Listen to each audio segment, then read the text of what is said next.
there's something that I want to share with you guys. And to be honest, I should have talked about it probably a month ago already.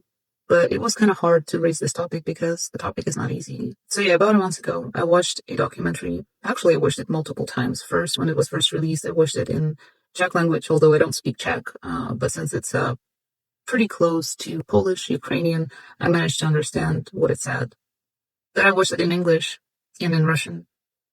So that makes it 3 times at least. But I think it was 4 because I watched it in English multiple times. Anyway, this documentary is about an orphanage in Tanzania. And the truth that has been uncovered thanks to the investigation of some good people, my good friends.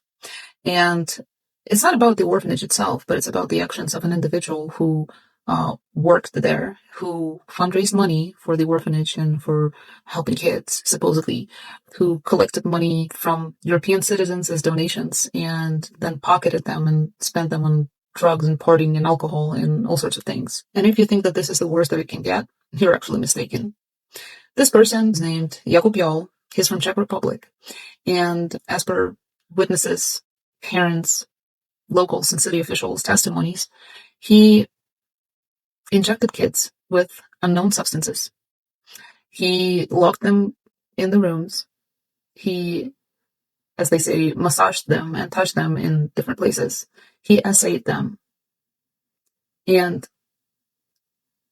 he just managed to get away with it. I'm just going to insert a little excerpt from this documentary so that you can see it for yourself and make your own conclusions. But before I do that, I just want to say that, guys, this is not just Tanzania issue or Czech Republic issue. This is the issue of our whole world. People like him exist in every country. He right now is a bright example of the way anti-cultists work. And we already know who anti-cultists are, what their methods are, how they manipulate people, how they manipulate public opinion. And we need to make sure that we're not silent about it. We need to make sure that we are the voices of those victims. We are the voices of those kids, the voices that they never had. As long as we have access to the internet, we need to spread the truth, and we need to make sure that those like Jakub Jahl are held accountable.